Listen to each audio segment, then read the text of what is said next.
veio na minha casa sequer para agradecer.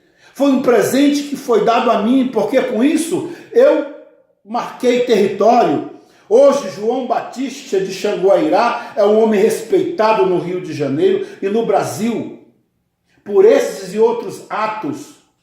Por esses e outros atos. Então, por que eu estou dizendo isso?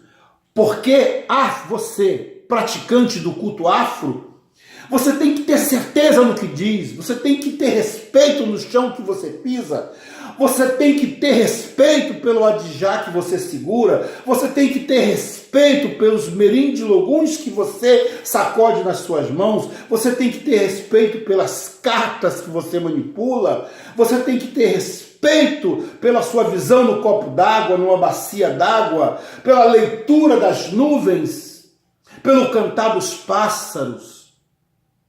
Porque se você não tiver o respeito, você jamais se poderá dizer um escolhido dos deuses, dos semideuses. Então eu não fiz, não pelo César Maia ou pelo Conde, eu fiz por mim, porque hoje eu tenho autoridade de estar aqui falando para vocês dessa situação e que está gravada. Vocês vão encontrar lá no meu blog o jornal, a documentação toda, todo fato registrado ad eterno. Ninguém poderá apagar isso daqui. Se o César Maia pagou alguma coisa, ele não veio aqui, não me deu uma vela. Ele sequer perguntou, porque eu não fiz para ele. Eu fiz para autoafirmar a minha nação, que eu não gosto de falar nação, mas o meu segmento religioso do tambor de Minas, do Maranhão, aonde já se nasce feiticeiro. Eu venho de uma casa de feiticeiro, da casa de Ribamar Curador, de um dos maiores feiticeiros que tem no Maranhão, em São Luís. E eu fiz isso para fazer jus ao nome da casa a que pertenço.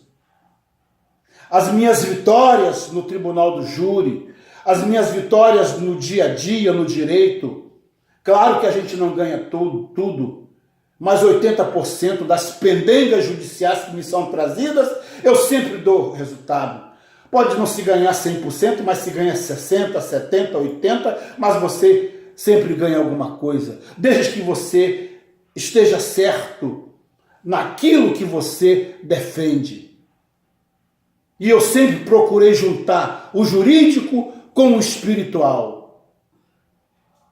Sempre procurei alimentar as duas visões, porque quantas das vezes você está lidando com uma pessoa que está lhe dizendo uma coisa e que não é nada daquilo. Você está vendo que é um mentiroso, que a verdade é outra.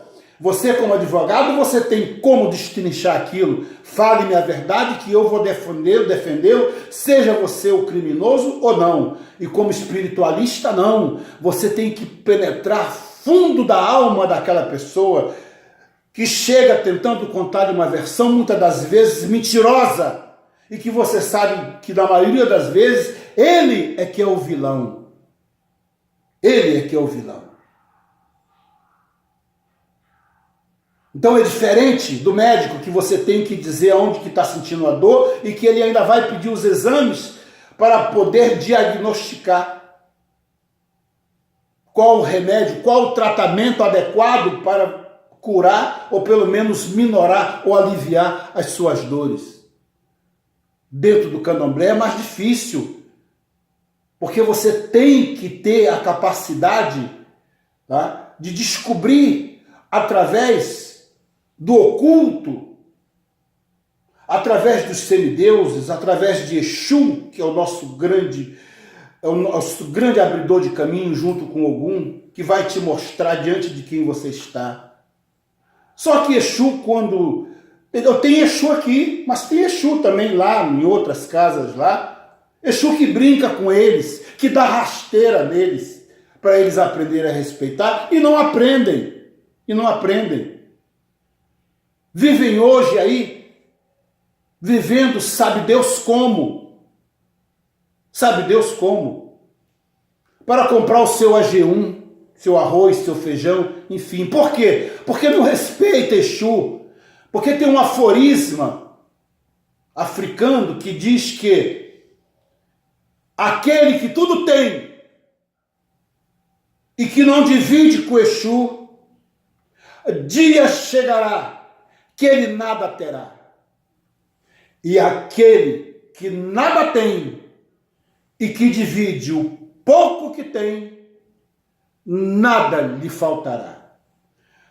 Aí muitas pessoas poderão me perguntar, como já me perguntaram, mas, meu velho, o que é dividir com Exu? É dar um prato de comida para alguém, matar a fome de um faminto?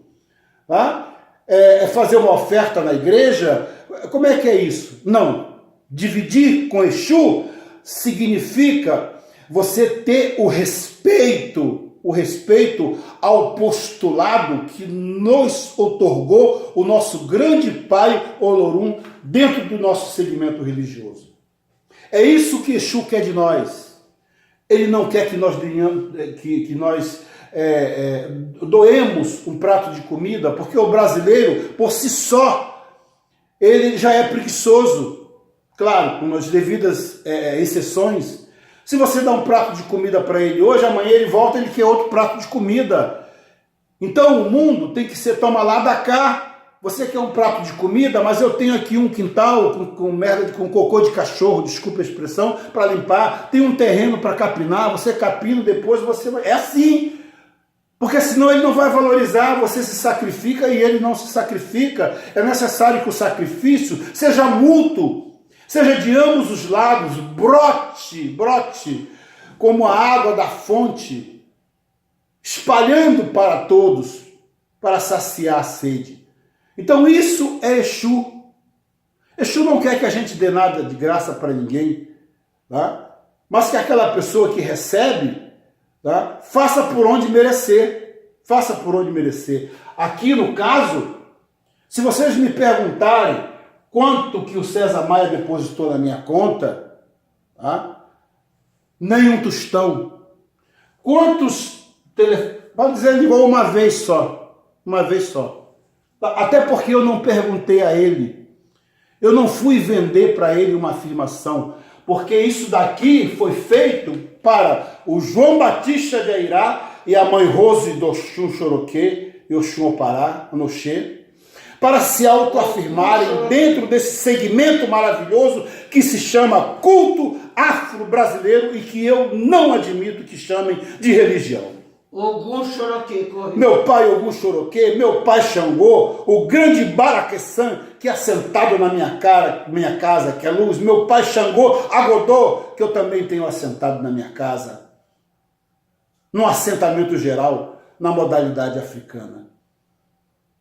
Então, é necessário que se acredite, porque são poucos aqueles que têm a coragem de colocar a cara na janela ao tapa, e eu tive essa coragem.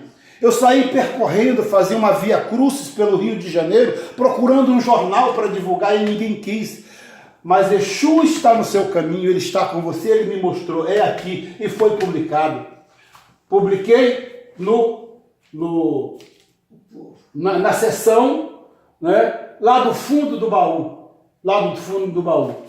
Essa coluna, nesta edição, foi buscar o fato marcante na mídia, na política e no mundo do candomblé, divulgado pelo jornal Povo do Rio, no dia 31 de outubro de 2000, dia das bruxas, precisamente há 7 anos. Aí Aloixá, Noxê, Mãe Rose do Oxum Opará e Ogum Choroquê, e o Babaloixá João Batista de Airá, após receber mensagem de sua mãe Oxum, transmitida pelo Exu Tiriri, chamou o seu esposo, o Dr. João Batista de Airá, ambos do culto Afro-Tambor de Minas Gerais, de Nagô do Maranhão, que através de Ifá confirmaram a mensagem e de pronto, em um ato de muita coragem, de confiança, em que carregam, mandaram publicar no jornal O Povo do Rio com 3 dias de antecedência. Está aqui em caixa alta, tá?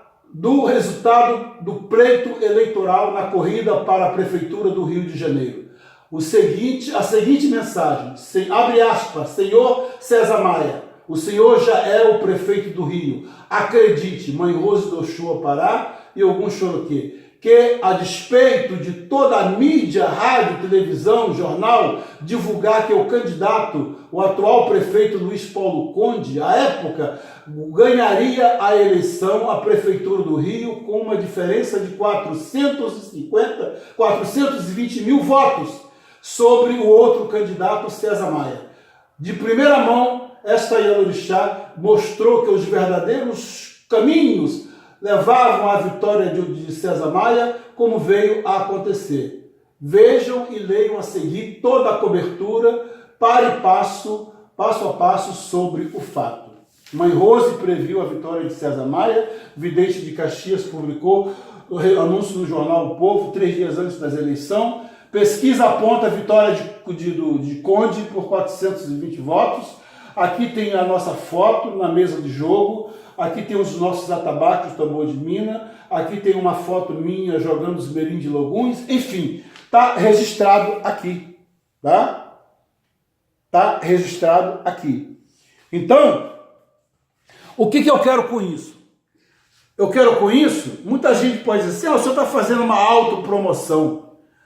Eu não seria hipócrita a ponto de dizer para vocês que não é uma autopromoção. Uma autopromoção. Porque se eu não disser ao meu povo os meus feitos, ninguém vai ficar sabendo.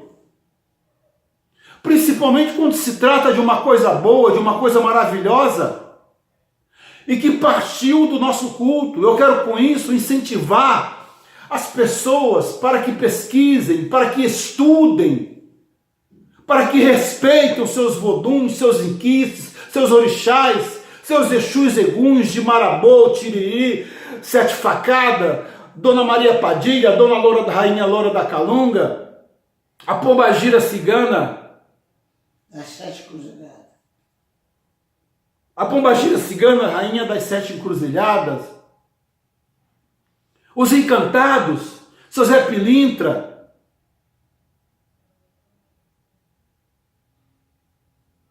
então todas essas entidades que fazem essa colcha de retalho que é o culto afro-brasileiro. Então estou procurando, ao mesmo tempo que faço uma autopromoção, tá? Eu não quero com isso que ninguém venha me procurar, não, nenhum candidato venha me procurar para fazer um filtro aqui mágico para saber se ele vai ganhar ou não. Mas se vierem procurar, que venham, mas só que dessa vez eu vou cobrar. Eu vou agir diferentemente do César Maia, tá? Eu vou colocar em campo os meus conhecimentos, os meus saberes espirituais, a minha interpretação jurídica, a minha interpretação política, porque é um conjunto, a serviço daquele que veio me procurar. Não estou oferecendo nada não, até porque já está no finalzinho da eleição, tá? Mas eu quero mostrar para vocês o quanto nós, se quisermos, somos poderosos. É só nós querermos, é só nós respeitarmos, tá? Aquilo que nos foi legado, aquilo que nós herdamos de bom dos nossos ancestres. Eu não vou nem dizer do nosso zelador de orixá, ou do nosso tratador de orixá, mas dos nossos ancestres, porque verdadeiramente os nossos verdadeiros bacuros, os nossos verdadeiros mestres de feitiçaria, de magia, de bom viver, são os nossos ancestres, que estão conosco e que nós cultuamos no almoço, na janta, de Babá Egum aos eguns da nossa família e que nós cultuamos e que adquirem lá os seus saberes e procuram transmitir a nós. Então nós temos que respeitar isso. Quantas casas que quando se fala de ancestre, as pessoas logo condicionam o ancestre a Egum. Não, aqui não entra Egum. Egum não tem nada a ver. Egum é coisa de quimbanda, de quiumbanda, de umbanda.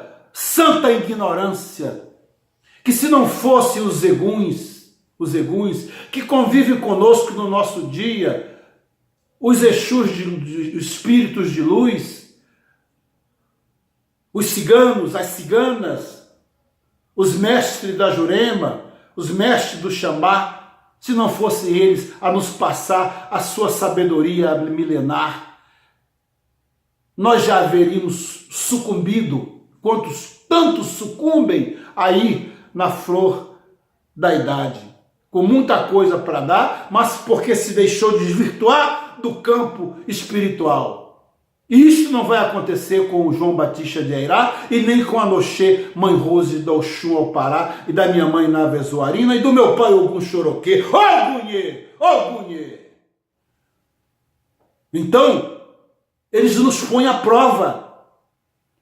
Os nossos orixás, os nossos bacuros, os nossos ancestres, os nossos inquices, todos eles, todas as forças divinizadas ou não da natureza, elas nos impõem a prova, elas nos jogam no barro, elas nos fazem vergar de tal maneira como se fôssemos quebrar. E naquele último momento, como se fôssemos quebrar, ele nos regata, porque ele viu que você realmente é respeitador dos postulados que você diz que ostenta. Porque é muito fácil, a Bíblia já fala que nem todos aqueles que dizem Senhor, Senhor, ganharão os reinos dos céus. É a mesma coisa aqui. Nem todos aqueles que dizem caô, cabeci, odé qualquer maior, ora eu Oxum, ô doiara fidereumã, caô, cabecilê, xeuê babá, babalufã, que vivem com essas palavras tão bonitas na boca, mas da boca para fora, ganharão o beneplácito,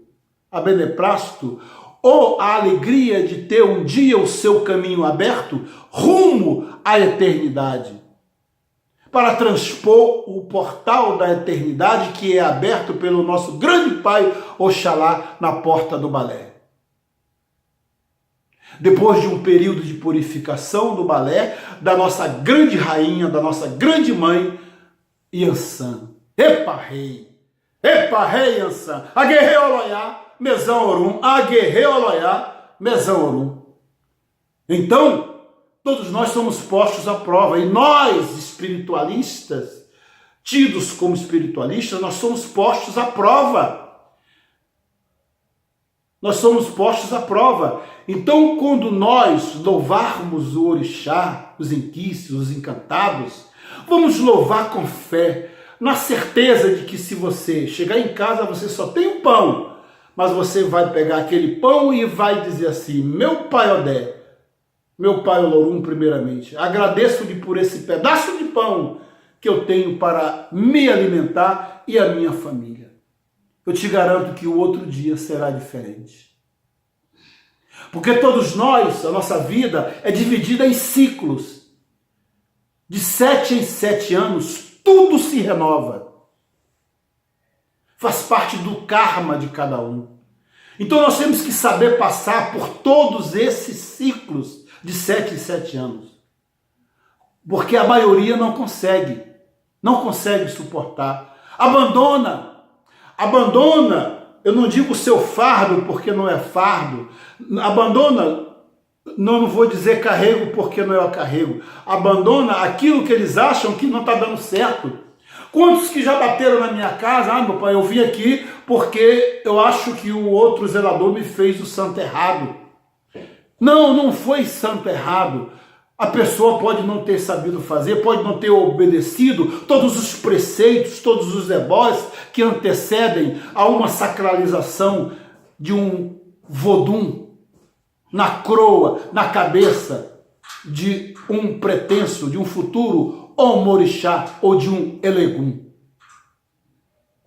Então as pessoas se desesperam, acham que feitura de orixá é você ganhar na loteria, é você ter um carro zero te esperando, é você ter aquela pessoa amada, aquele homem amado, aquela mulher amada. Não, quantas das vezes você faz a sacralização do orixá e a sua vida passa por uma reviravolta pior do que estava.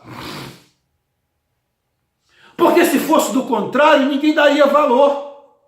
Ninguém daria valor. Ah, não, eu fiz, sacralizei o meu orixá, então vai ser tudo maravilhoso. E de repente, poxa, eu quase fui atropelado ali, eu fui atropelado. Pô, mal fiz, eu saí da camarinha tem 7 dias, tá? E já fui atropelado. Que droga de santo é esse que esse pai de santo fez em mim tudo? Não sabendo ele que é justamente ali que se inicia o seu período de provação, aquele período em que ele será testado como verdadeiro ou como falso, ou se ele quer apenas tirar proveito de uma situação que ele acha que vai deixá-lo bem de vida, bom de cama, bom de mulher, boa de homem, enfim, sucessivamente.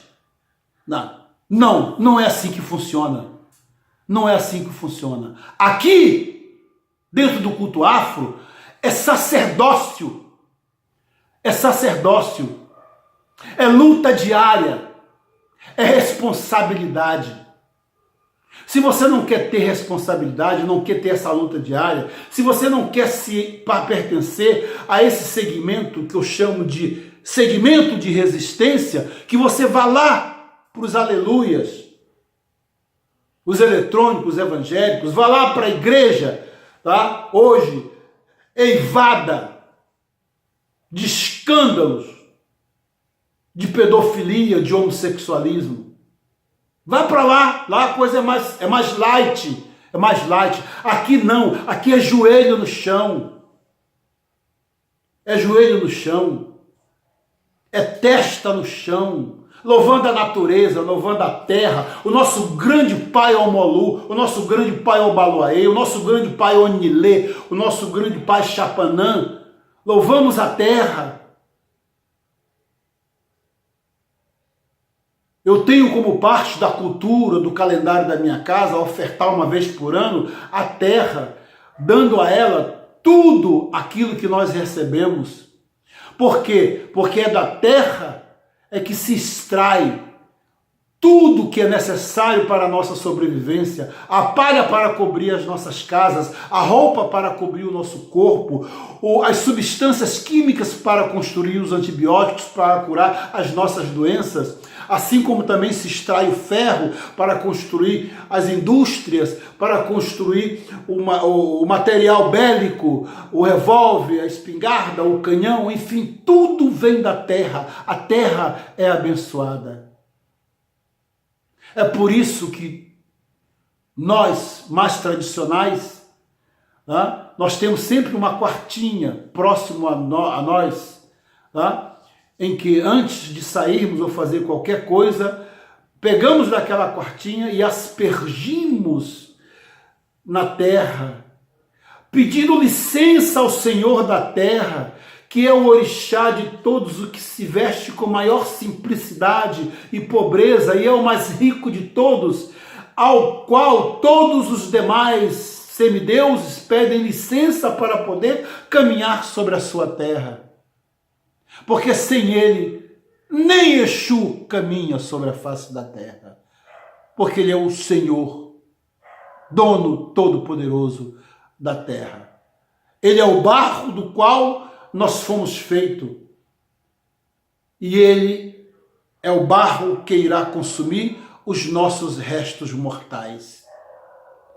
E tão sábia, tão maravilhosa é a terra, que aonde é sepultado os restos mortais de um ser humano, daqui uns dias você passa lá, está florindo algum tipo de planta. Tá? É a renovação da natureza pela nossa grande mãe Nanã. Está florindo uma natureza. Até depois de mortos, né, os nossos restos mortais são utilizados pelo nosso grande pai Omolu, nosso grande pai Obaloaê, a Totô Juberu Omulu Obaloaê Chapanã, Saluba Nanã Borocô, Saluba Nanã. Então, meus irmãos, eu quero com isso fazer como eu fiz um autorretrato, porque eu posso ter muitos defeitos, tá? Mas eu procuro ser o menos hipócrita possível. Tá? Então eu estou fazendo esse autorretrato aqui para que, eu não vou dizer que vocês aprendam, que eu talvez eu não tenha saberes para ensiná-los, mas eu tenho condições de passar para vocês exemplos de vida, porque essa população que anda aí, ela não está precisando de milagres, porque milagres hoje em dia está muito difícil. Essa população que hoje está aqui nas igrejas evangélicas, na igreja católica, na igreja afro-brasileira, somos uma igreja, tá? Estão precisando o quê? É de orientação espiritual. Mas aquela orientação verdadeira, destituída de ambição, destituída de más intenções, destituída de intenções sexuais, de intenções materiais, de querer se apropriar daquilo que não lhe pertence. Porque a riqueza maior que nos dá é o nosso grande Deus, nosso grande Pai Olorum, Exu, Ogum, Xangô, meu Pai Omulu. Quantas pessoas que nós consagramos em nossa casa, sem ter um tostão, e nós arcamos com toda a despesa do nosso bolso. E aquele dinheiro nunca vai nos fazer falta, porque nós fizemos por amor. E muitas das vezes a pessoa sai cuspindo no próprio prato que comeu. Mas aquele, Olorum cuidará dele, Exu cuidará dele, aquele que cospe no próprio prato que come. Então não vamos guardar rancor dele. Ah, não, depois dessa nunca mais que eu vou colocar ninguém. Não, a gente pode até falar no momento de raiva, mas depois nós nos conscientizamos de que a nossa missão é essa, é a prática do amor. Eu sei que até para fazer o amor, a caridade, hoje em dia é difícil, porque nós não podemos colocar na nossa casa qualquer pessoa, né? Porque muitas das vezes você, no afã de fazer o amor e a caridade, você está colocando um criminoso, tá? Um intrigante na nossa casa. Mas nós temos meios de saber como nos livrar desses criminosos, desses intrigantes. Nós temos Exu na nossa mão. Aliás, o meio de comunicação com Exu, porque ninguém tem Exu nas mãos, Exu nos tem em suas mãos. Então nós temos como consultar Exu para saber o que fazer com essa pessoa, meu pai. E ele vai te dizer, embrulha e devolve, desembrulha e cuida. Porque você tem um contato espiritual de tamanha grandeza que Exu não vai se imiscuir de te dar essa orientação. Porque é Ele que está entre nós, no nosso dia a dia. Seja na comida, seja no ato sexual, seja nas nossas maledicências, em tudo, o Exu está ali conosco. Ele é o mensageiro dos orixás, ele é o mensageiro dos encantados, de todos. Então, nós temos que respeitar os nossos postulados para que possamos chegar, assim como eu cheguei aqui, nesse momento, tá? Não somente de boca, de fala, mas mostrando para vocês, tá? Um feito realizado por alguém que está certo no santo e no santo certo, e que não foi pedir para o senhor César Maia um dinheiro para comprar uma vela, tá? Não lhe pedi, eu quero tantos milhões, nada. Para falar a verdade, eu recebi apenas um telefonema de obrigado, mais nada. E nem por isso eu deixei de ser mais pobre. Pelo contrário, fiquei mais rico do meu trabalho como advogado, como jornalista e também como babalorixá. Porque hoje eu me dou ao luxo de selecionar as pessoas que vem à minha casa. Apesar que minha mãe, Oxum, meu pai, Obaloaê, eles não são elitistas. Conforme eu já disse em vídeos passados, eles abraçam qualquer um, eles não querem saber, eles trazem para nossa casa e a gente que se vire. Nós é que temos que ver até que ponto aquela pessoa vai merecer de nós o joelho no chão, a testa no chão. Ele manda para nós. Se você é competente, você vai resolver. Porque é a função deles. A nossa grande mãe, o nosso grande ventre materno, a nossa grande mãe Oxum, e o nosso grande pai Omulu Obaloaê Chapanã, que é o pai de todos nós. Porque ele que nos dá tudo. Da fruta, a carne. Oxóssi é o rei do Eram-Paterê, da carne. Mas se não tiver o capim para que os animais se alimentem, as caças, aqueles animais irão morrer de inanição. Então todos dependem do nosso pai Omulu. Se não tiver estradas, como tem Ogum, como Ogum irá caminhar para vencer suas guerras? O grande rei Xangô necessita também desse pai, porque ao alimentar essa população carente, faminta, cria-se o chamado antagonismo. E aonde existe o antagonismo, existe a presença do rei Xangô, que é o Senhor da Justiça, é o juiz dos juízes. Porque a nossa vida ela é pautada na paz e no antagonismo. Tá? É pautada no bem-querer e na guerra. A guerra faz parte da nossa vida. Porque quem não tem coragem de ir à guerra não tem merecimento de viver. Porque a nossa vida é uma luta constante, Então nós temos que saber levar esta vida. Nós temos que saber levar essa situação até o nosso último suspiro, quando Olorum se apossa da nossa essência espiritual e nos leva a um outro plano sideral. Enquanto vida estivermos, vamos continuar na luta. A luta pelo pão de cada dia, a luta por uma boa educação, a luta por ter um governante digno que governe, que tire esse país desse buraco. A luta pelo nosso pão de cada dia, a luta para ter um carro, a luta para ter uma geladeira, a luta para ter uma máquina de lavar, a luta de poder tirar férias na Europa, no Nordeste, enfim.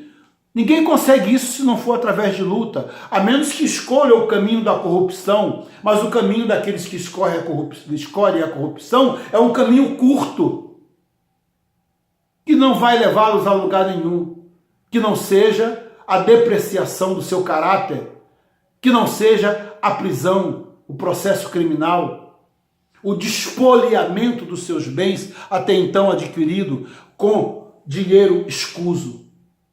Não, tudo